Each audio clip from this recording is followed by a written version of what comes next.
Welcome to our channel guys. तो आपका मेरे चैनल पे एक बार फिर से स्वागत है। तो जैसे कि आपको पता है, मैं आपको क्लास 10th की एनसीईआरटी करवा रही हूँ। ठीक है। तो क्लास 11th की तो मैंने करा दी है, आपको चैनल पे प्लेलिस्ट मिल जाएगी। तो अब हमारी क्लास 10th की एनसीईआरटी स्टार्ट हो चुकी है। तो चलो स्टार्ट करती हैं। अब 10.1 हमारी होगी थी, कल हमने 10.2 का एक थ्योरम थी वो भी कर ली थी। तो आज हमारा एग्जाम्पल नंबर फर्स्ट है, तो चलो उसको समझते हैं एंड देखते हैं कि कैसे सोल्व करेंगे। हमें एग्जाम्पल दिया है, prove that in the two concentric circle the chord of the large circle which touch the smaller circle is bisect at the point of contact। समझ आया नहीं आया? सिर के ऊपर से गया गया होगा। दोबारा पढ़ो। Prove that in to concentric circle. इस लाइन का मतलब क्या होता है? कॉन्सेंट्रिक। कॉन्सेंट्रिक का मतलब होता है एक सेंटर के ऊपर दो सर्कल, यानी एक सेंटर के ऊपर दो सर्कल। ठीक है, कॉन्सेंट्रिक। तीन भी ले सकते हो इसको, तब भी कॉन्सेंट्रिक बोलेंगे।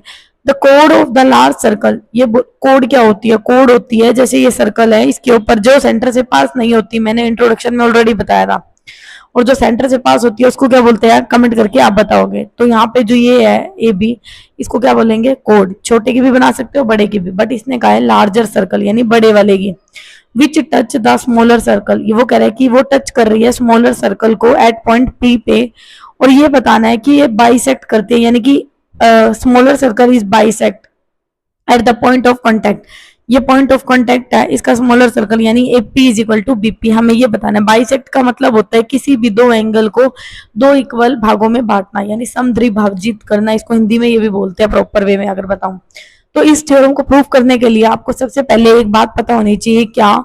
कि सेंटर से कोड पर, कि सेंटर से कोड पर जो भी हमारे क्या लेंथ डाली जाती है, जो लेंथ है वो परपेंडिकुलर होती है और वो क्या करती है? बाइसेक्ट करती है। कि सेंटर से हमारी जो लेंथ डाली जाती है एट पॉइंट पी पे, वो बाइसेक्ट करती है कोड को दो इक्वल पार्ट्स में। ठीक है, ये चीज आपको पता होनी चाहिए। इसी से क्या हो जाएगी हमारी थ्योरम प्रूफ। तो आपको क्या करना है इसमें, अब आपको लिखना है। अगर आपको ये बात समझ आ गई ना कि सेंटर से हम कोई भी लेंथ डालते हैं और अगर वो परपेंडिकुलर है तो वो कोड को दो इक्वल पार्ट्स में क्या करती है? बाइसेक्ट करती है।